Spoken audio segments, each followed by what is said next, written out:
but I pushed more of the glazing technique I was exploring in those paintings, and I would call it a soft edge technique. Sort of, I was concentrated on. But after that period, I sort of started a new direction. They all have connections in them, inside them. But the most recent works, I'm bringing in geometrical forms because I think that represents the rational thinking, and it connects to the architectural space we live in. Because all of this, like the furniture and the architecture, it started from the logic and rational thinking. It's a concept. And so all those geometrical forms I used in my recent works represent that. And I still keep the mountain forms or the use of spaces to represent land or water. So that's the natural world. And there's an artist that I really like, the British artist Anthony Gormley. Yeah. So he's a sculptor, but it's his thinking that his work is the center, but it's not the center. He always places work among the environment. So it's that subtle connection between the work and the environment that gives me inspiration, and to this series of work that I created this surreal look through the use of translucent colors, and to create this. Some of them has this mysterious feeling of perspective, and you can see the mountain, water, and you could feel like you're inside something or could be outside something, and all of that just build up the connection between the natural world and the man-made world, which is the center spirit of this. Yeah. And does that also include the color, the sort of your use of very bright color? That also is the same. Yeah. So the color, like I said, is more like a challenge for myself. Yeah. And so in the history of Chinese paintings, ink painting is the mainstream. There's a reason to it, because there's a type of artist called the literati artists in China. So they were used to work for the court, for the imperial family, and for that time they have materials because the court will supply them with paint. They will ground turquoise, they will ground semi-gemstones to be used as pigment. But if they are expelled from the court, they lost their access to colors. So that's why. But they have freedom in their mind. So they created better works, but most of those works are black and white, ink paintings. And that lasted, I could say, also close to 1,000 years. And it has a deep impact to the contemporary Chinese art scene now. And so, because I studied art history and I look into that part and I see, I wouldn't really say problems, but it's a character carried on in the process of the history. So I want to challenge myself to use more colors, and to explore more in oil paint in the process. So that's the main momentum in the choice of colors. Yeah. I think that's yes, that is. It's very interesting to see that use of colour. And will you experiment with more colours, different colours? Do you think, or how does it work? Yes, I always want to explore new palette in each different work. And another thing, because I did a lot of diptych here, is some of the diptych. The two pieces carry the same composition and layout, but I use different color and perhaps a subtle change to the shape of the mountainscape. And there's a reason to it. I didn't want to predominant the outcome, so I didn't plan that much ahead. So I tried to remove my domination of how this painting should look, what sort of feel it should give the audiences. I try to remove myself from this process.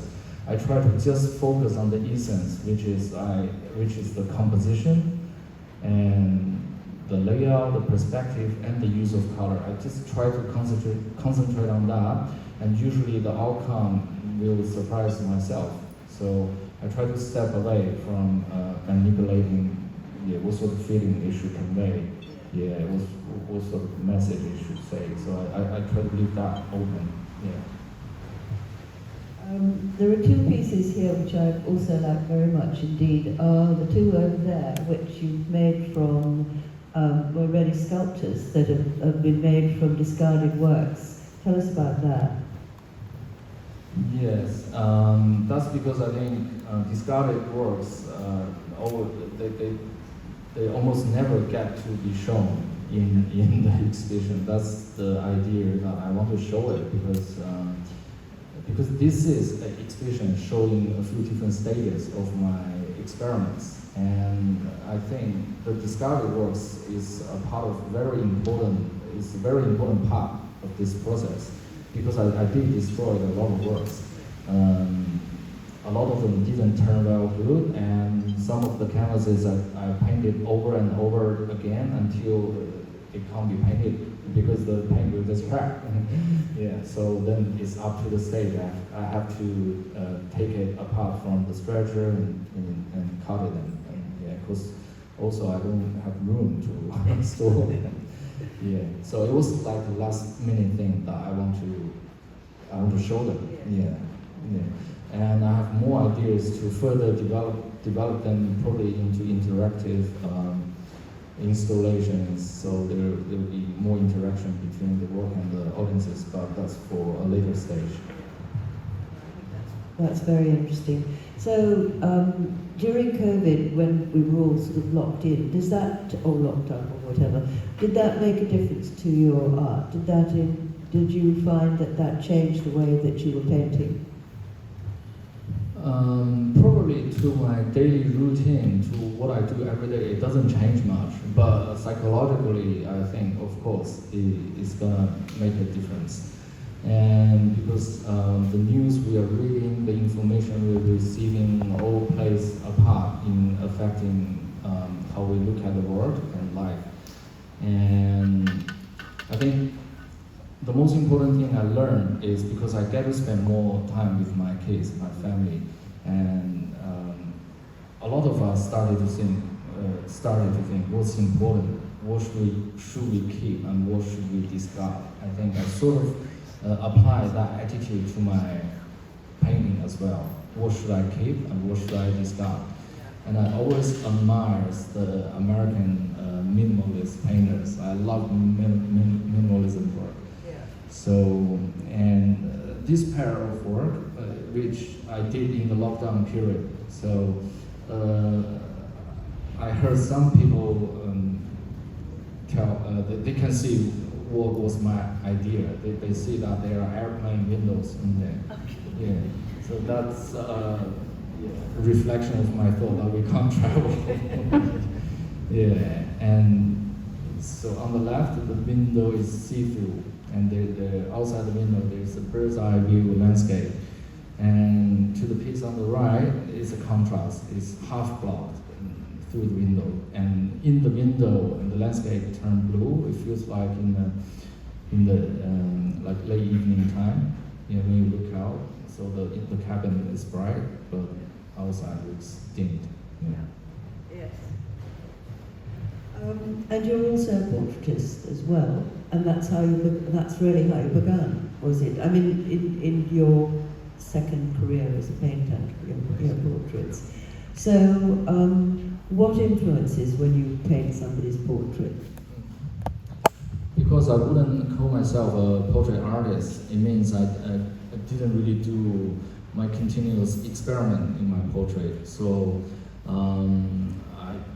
I don't think I have a fixed style, towards the portrait I'm painting. But recently I quite like Alex Carr's work. Probably because his use of colors has some similarity to what I'm doing now with my landscapes. and also the way he simplifies the forms, but also in the same time keeping the likeness and also the gaze and the story behind the image. I think I like those sort of direction in portrait paintings. So will you do more portraits? Will you do more portraits, or will you do more sort of hard edge abstracts? I'd love to spend more time to see what sort of style I can develop further in portrait painting. But for the moment, I still feel I'm not quite done with this most recent works. So I think I will do both, but more time will be distributed to the landscape concepts. So you're also a great reader, and you have great interest in different philosophers and writers. So who's really influenced your thinking?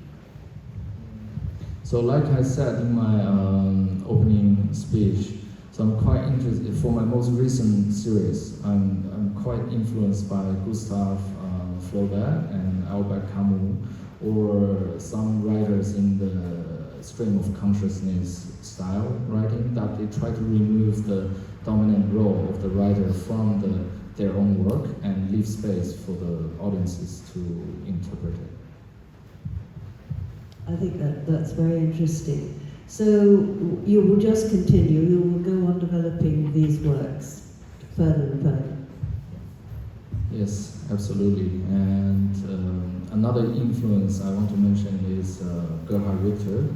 Yeah, especially his background, that he was educated in the communist way in East Germany, and later on he moved to the Western world, and the conflict and how can he refinding himself.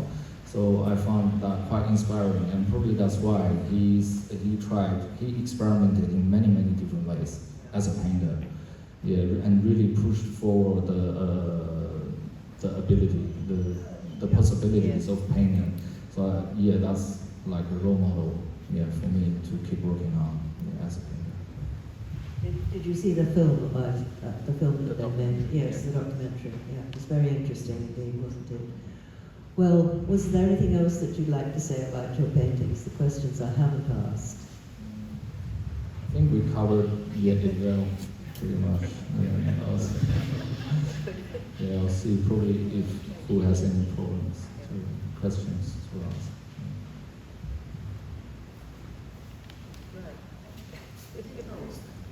I've noticed with these paintings, do you paint flat? Yeah, some of them, yes. Yeah. Not this two, because that's like the last minute done. I run out of time. Because to lay them flat means I use thin layers and I do many layers. Yeah. And do you alter it? So with that one over there or those two, do you lay them? Yeah, I walk around. Yeah, because I can only paint with one hand, and for some tricky spot, I have to walk around to get a comfortable angle to treat it. So I find for paintings that involve geometrical shapes is sometimes laying flat, and you have the flexibility to walk around it. It's a better working process.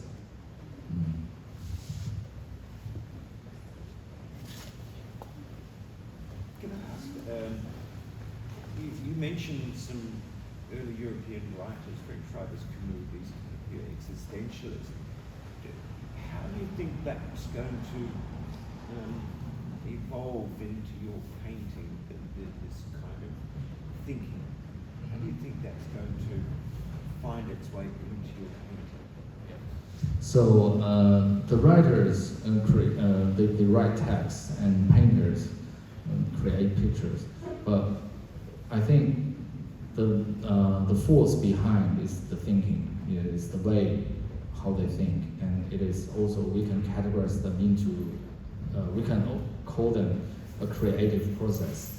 And the source of creative process is the bank of your knowledge and the philosophy of how you see life and how you see your work. And that's why I said those writers influenced me, and especially to my most recent works. those few writers like Flaubert, they try to remove themselves from dominating, like different to the romantic period. Yeah, like the writer will tell you this is a desolate evening, like, you know, this is a happy scene. They will tell you that this is a happy person. They don't say that, and that really inspired me. Yeah, just especially when I started to introduce geometrical forms and to bring in the rational part of thinking into my work. I try to not dominant, not to control what sort of feeling it should convey, but rather I will just concentrate on the essence, and I'll leave the interpretation to the viewers. Yeah, that's my thought.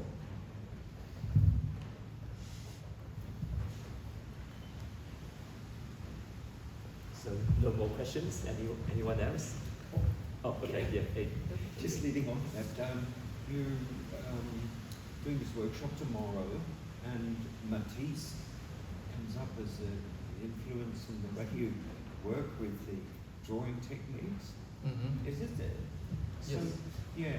Do you think Matisse borrowed from Chinese work to find his way? One thing I have to say about Matisse is he's quite popular. Probably he's one of the most popular modernist painter in China, because modernism is not really welcomed in China because it can't really serve the revolution. Yeah. Whereas only the realist style can serve the revolution. But I think there is something that there's a reason behind that why Matisse was popular is because the use of lines, and that's exactly what you said. We don't know. Probably he was looking at the use of lines in calligraphy, the use of lines in other Chinese paintings. It could be part of his influence.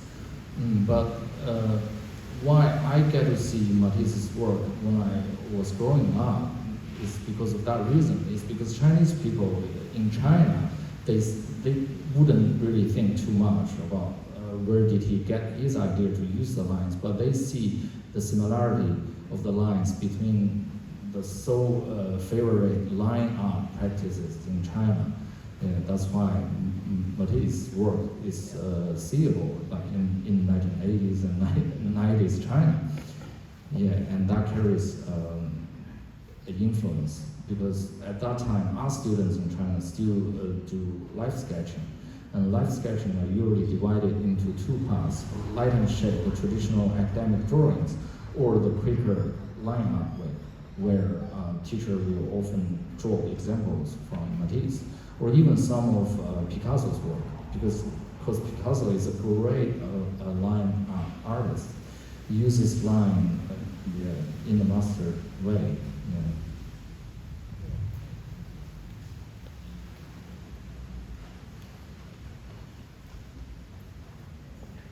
Okay, thanks very much, Joanna and Dapeng, for a very insightful discussion. So we learned a lot about Dapeng's practice after this. Also like to acknowledge Michael and Tina Brand for their attendance at today's talk. And so I'd like you to put your hand together for Joanna and Dapeng.